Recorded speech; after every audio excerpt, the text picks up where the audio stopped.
My name is Evelyn Harper. I was 36 years old, married for 9 years, and I believed my life was stable, honest, and safe.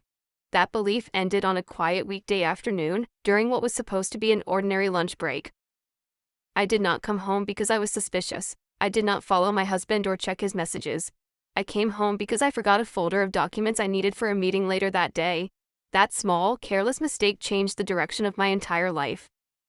When I pulled into our driveway, I noticed a car that did not belong there. At first, my mind refused to assign it any meaning. I told myself it was a delivery, a mistake, anything but what it truly was. I unlocked the door, stepped inside, and felt something shift immediately. The house was too quiet, not peaceful, empty in the wrong way. I stood in the hallway listening. That was when I heard the sound that made my stomach tighten. Running water. Not from the kitchen, not from the guest bathroom. It was coming from the master bathroom upstairs, the one my husband and I shared every day. I remember thinking how strange it was that my heart did not race. Instead, everything inside me slowed down. Each step up the stairs felt deliberate, as if my body already knew what my mind was still trying to deny. At the top of the stairs I stopped. I understood, before opening the door, that nothing would ever be the same again. This was not just about discovering a betrayal. It was about the moment I stopped being the woman who trusted easily and became someone entirely different. Before I continue, I want to ask you something. Where are you listening from today? Please write your city or state in the comments. Stories like this travel farther than we ever expect. Because what happened next did not just break my marriage, it rebuilt me. Before that afternoon, I truly believed my life was something people quietly envied. Not flashy, not dramatic, just steady and secure in a way that felt earned. I had worked hard for it, planned carefully, and trusted deeply. My husband's name was Daniel Harper. He was 40 years old, worked in sales management, and for the past year he had been working from home most days. We met in our 20s, built our careers side by side, and married after what felt like the right amount of time. 9 years later, I believed we had grown into a comfortable partnership, not perfect but solid. Our mornings followed a rhythm that rarely changed. I made coffee while Daniel showered. We talked about work, the news, weekend plans. Sometimes we argued over small things like who forgot to take out the trash, but nothing that felt dangerous or unresolved. I believed disagreements meant honesty. I believed routine meant safety. Our house mattered deeply to me. It was a 2-story home in a quiet American suburb, with neat lawns and familiar faces. I chose the furniture carefully, painted the walls myself, and treated every room like a reflection of the life I was building. That house was my sanctuary, the place where I felt most like myself. We were close with our neighbors too. Across the street lived a couple named Lauren and Mark Bennett. They had 2 young children and a life that mirrored ours in many ways. Lauren and I shared coffee on weekends. We traded recipes, watched each other's homes, and celebrated holidays together. I trusted her completely. Looking back, that trust feels almost painful to remember. But at the time, it felt natural. I believed in the people around me. I believed in the life I had created. That is what made what happened next so devastating. It was not just the betrayal itself. It was the realization that everything I thought was solid had been built on assumptions instead of truth. I did not know it then, but the life I was so proud of was already cracking beneath the surface, and I was about to see exactly how deep those cracks ran. That morning had started like any other, but there were small details that felt off in ways I could not explain at the time. Daniel was quieter than usual at breakfast. He checked his phone more often, turning the screen slightly away from me whenever it lit up. When I asked if everything was okay, he smiled and said he was just stressed about work. I believed him. I always did. I left the house in a rush, already running late, my mind focused on deadlines and meetings. I drove to the office, settled into my desk, and tried to lose myself in emails and reports. But the feeling followed me, a low, uncomfortable pressure in my chest, not fear, not suspicion, just a sense that something was misaligned. Late that morning, as I prepared for an afternoon meeting, I realized I had left an important folder at home, the kind of documents that could not be recreated or replaced quickly. I hesitated before standing up. I considered asking to reschedule, but professionalism won out. I told my supervisor I needed to step out briefly and promised I would be back within the hour. The drive home took less than 15 minutes, yet it felt longer. I remember gripping the steering wheel and telling myself I was being dramatic, that I was tired, that nothing was wrong. People do not just stumble into life-altering moments on a random weekday, I thought. When I turned onto my street, everything looked normal at first. Same houses, same parked cars, same quiet rhythm. Then I noticed something that made me slow down. There was a car in my driveway that did not belong there. My first reaction was confusion, not alarm. I assumed it was a mistake, a neighbor parking temporarily, a delivery driver, anything reasonable. I parked on the street, walked up to my front door, and unlocked it with my key. The moment I stepped inside, the air felt different. The house was silent in a way it never was during the day. Daniel always played music while working. The absence of sound felt heavy. I called his name from the hallway. No answer. That was when I heard it. The faint but unmistakable sound of running water coming from upstairs. And without knowing why, I felt my life begin to tilt. At first, I tried to explain the sound away. Daniel sometimes took long showers during the day when he needed a break. It was one of his habits. I told myself that was all this was, just another ordinary detail I was overthinking. But the car in the driveway did not fit that explanation. I closed the front door quietly and stood still, listening. The water continued to run, steady and unhurried. As I walked toward the staircase, I noticed small things that felt wrong. Shoes that did not belong to me near the entryway. A faint, unfamiliar perfume in the air, mixed with the scent of my own home. Each step upstairs felt heavier than the last. My body moved forward, but my mind lagged behind, desperately trying to keep the truth at arm's length. I remember gripping the banister as if it could steady me, as if holding on to something solid might stop what was coming. Halfway down the hallway, I heard voices. Not loud, not laughing. Low voices close together, intimate in a way that left no room for misunderstanding. My heart finally reacted then, not with panic, but with the sharp clarity that cut through every excuse I had been making. The door to the master bathroom was not fully closed. Light spilled out into the hallway. Steam crept through the opening, carrying warmth and sound with it. I stood there for a moment longer than I can explain, frozen between two versions of my life. Part of me wanted to turn around, to leave the house, drive back to work, and pretend this moment never happened. I understood in that pause that once I opened that door, I would never be able to close it again. But another part of me needed the truth, even if it destroyed me. I pushed the door open. The sight in front of me did not register all at once. It came in fragments. Water spilling over the edge of the bathtub, bare skin, the sound of the shower masking everything except the truth itself. Daniel was there, and he was not alone. For a brief second, neither of them noticed me. They were completely absorbed in each other, careless and unguarded inside the space I had always considered sacred. Then the woman turned her head. Our eyes met.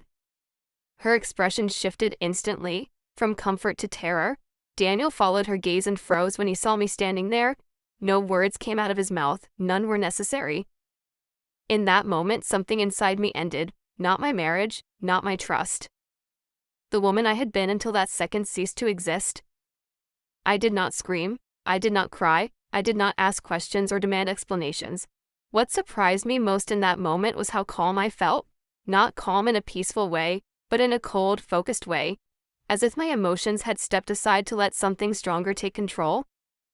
Daniel opened his mouth and said my name, as if hearing it might reverse what I had just seen. The woman behind him shrank back, clutching the edge of the bathtub, her face drained of color. They were waiting for chaos, for hysteria, for me to fall apart. Instead, I spoke slowly and clearly. Do not move. My voice did not shake. I did not raise it. But something in my tone made Daniel stop immediately. He froze where he was, one foot braced against the tub, unsure whether to step toward me or away. I backed out of the bathroom without breaking eye contact. My movements were steady, deliberate. When I reached the door, I closed it and turned the lock. The click echoed through the hallway, loud and final. What are you doing? Daniel's voice came from the other side, sharp with panic now. Stay where you are, I said. You have done enough moving for one day. For a few seconds I stood there, my hand still resting on the doorknob. I could hear the water shut off. I could hear frantic whispers, but I felt strangely removed from it all, as if I had stepped outside the scene one was living in. I walked into my bedroom, sat on the edge of the bed, and picked up my phone. There was one call I needed to make, one person who deserved the truth just as much as I did. Mark Bennett answered on the second ring. Hey, Evelyn, he said cheerfully. Everything okay? No, I replied. My voice was steady, but the words were heavy. I need you to come to my house right now. There is something you need to see. There was a pause on the line, a shift in his breathing. Is Daniel okay? He asked. I closed my eyes for a brief moment before answering. No, Mark, he is not. I ended the call and set my phone down beside me. From behind the locked door, the knocking began, softer at first. Then louder. Pleading voices followed, tangled with excuses and half-formed apologies. I did not respond. For the first time since opening that bathroom door, I understood something clearly.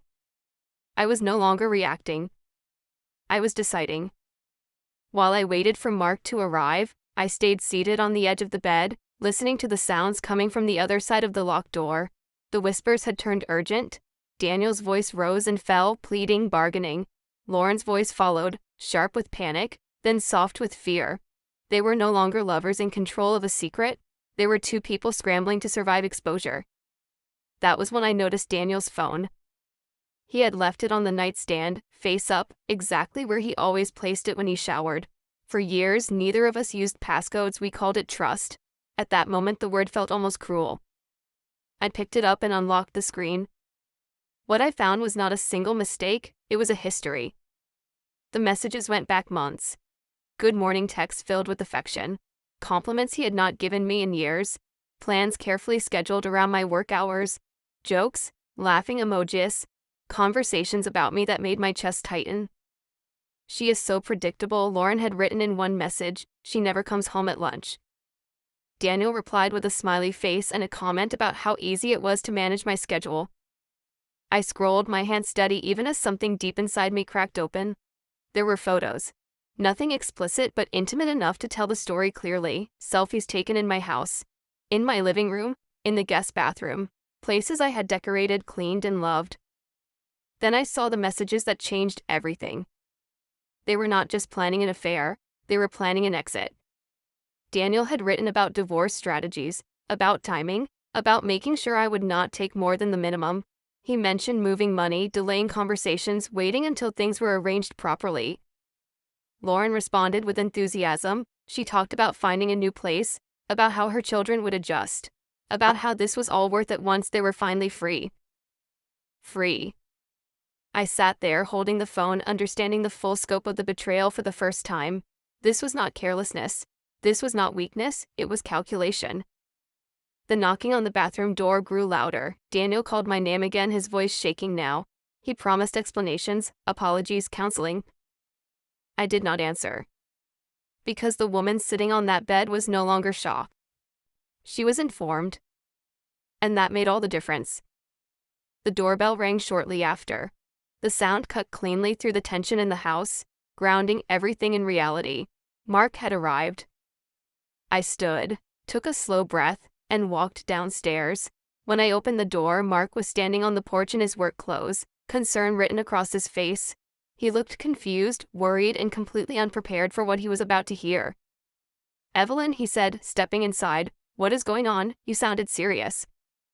For a brief moment I hesitated. Once I spoke the truth out loud, there would be no turning back. His life, like mine, would split into before and after, but protecting him from pain would only protect the lie. Lauren is upstairs, I said. She is in my bathroom, with Daniel. The words hung between us, heavy and unmistakable. Mark stared at me, his face tightening as his mind tried to reject what he had just heard. With Daniel, he repeated quietly.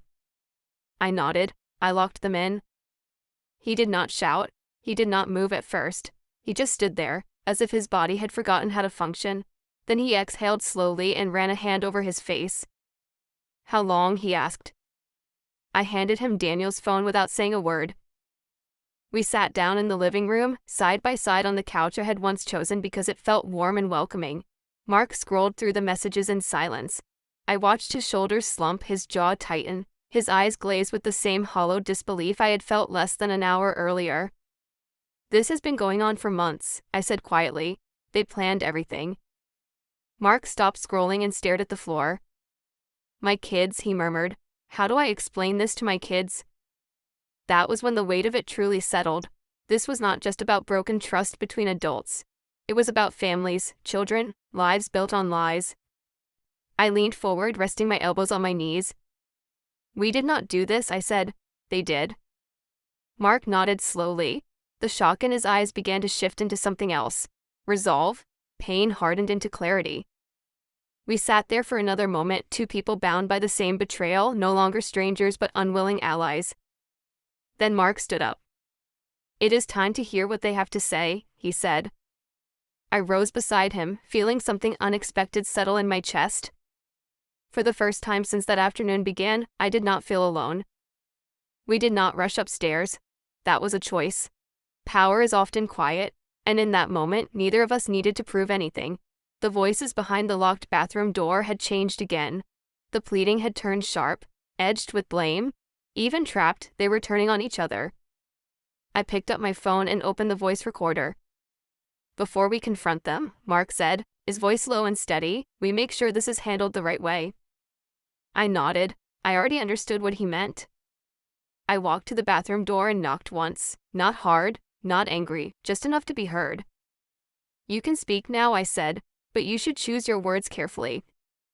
Daniel's voice came first, rushed and uneven. "Evelyn, please. This is not what it looks like.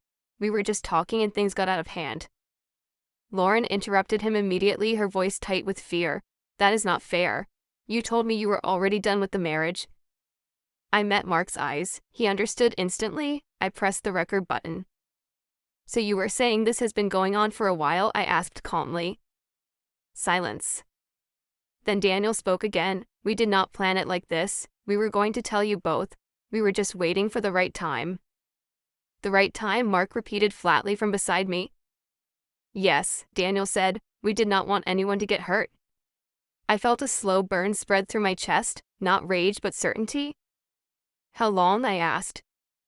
6 months, Lauren whispered. 6 months of lies, I repeated, making sure the words were captured clearly.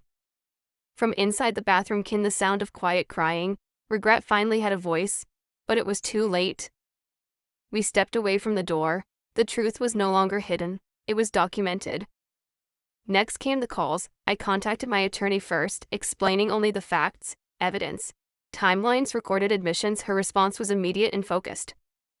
Mark called his lawyer next, then his sister who would help with the children that night. I watched the afternoon unfold with surprising calm. Each decision stitched a piece of my dignity back into place. I was not reacting anymore. I was directing the outcome. And the people who believed they were in control had no idea how quickly their world was about to collapse.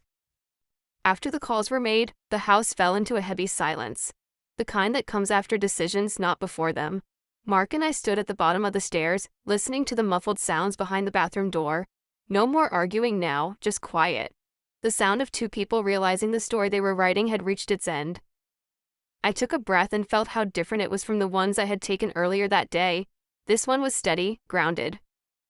"It is time," I said. Mark looked at me carefully. "Are you sure?" I nodded. I was. We walked upstairs together. I stopped in front of the bathroom door and placed my hand on the doorknob. For a brief moment I remembered how instinctively I had locked it. That first act of self-protection. Now this was something else. This was a choice.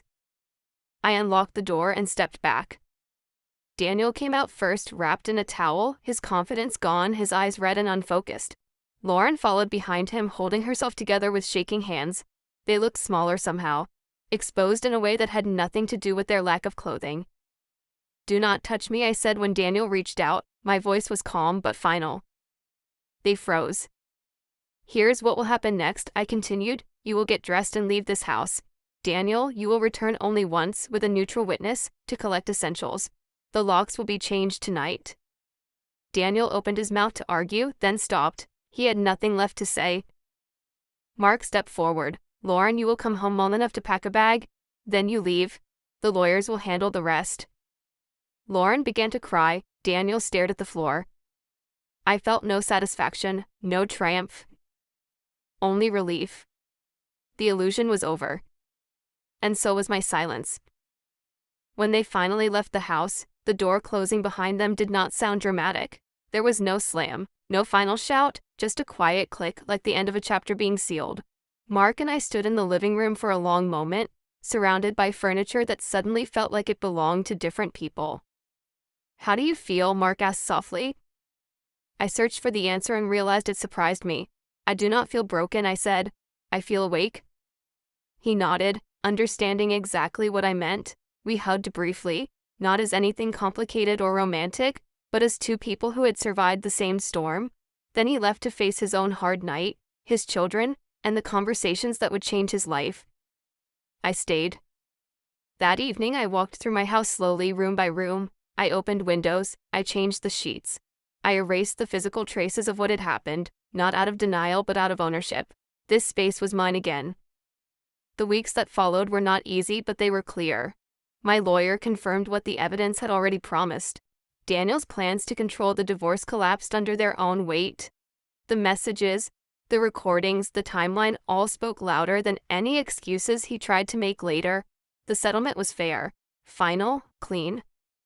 But the most important changes were not legal. Without Daniel, the constant background tension disappeared. I slept better. I laughed more easily. I noticed how small my world had been, shaped around someone who never truly respected me. I signed up for things I had postponed for years, a writing class, a weekend trip alone, long walks without explaining myself to anyone. I learned something vital during that time. Losing the life I thought I had did not mean losing myself. It meant I finally had the space to meet who I really was. That betrayal did not end me. It introduced me to my strength. It has been 2 years since that afternoon, since the moment I stood in my hallway and realized the life I trusted was built on a lie. Time has softened the sharpest edges of the pain, but it has sharpened something far more important: my understanding of myself. Today, my home feels different, not because of new furniture or fresh paint, but because of the energy inside it. It is no longer a place where I tried to be smaller, quieter, easier to love. It is a place where I exist fully, without apology. I ran into Daniel once, unexpectedly, in a grocery store aisle. He looked tired, older, like someone who had spent too much time running from the consequences of his own choices. He apologized. I believed he meant it, but I also realized I did not need it. Indifference, I learned, is not cruelty, it is freedom. This story is not about revenge, it is about clarity, about the moment a woman stops explaining her worth and starts protecting it. Betrayal did not define me, my response to it did. If you are listening to this and you feel invisible in your own life, unappreciated, or quietly shrinking to keep the peace, I want you to hear this clearly. Your strength is already there. You do not need permission to claim it. Sometimes it takes a painful awakening to remember who you are, but that awakening can change everything. My marriage ended, my illusion shattered, but I gained something far more valuable than what I lost. I gained myself. If this story resonated with you, if it made you pause or reflect, I invite you to like this video and subscribe to the channel. Share your thoughts in the comments and let me know where you are listening from and what time it is there. I read every message. Thank you for being here. And remember, sometimes the end of one story is the beginning of the most powerful one you will ever tell.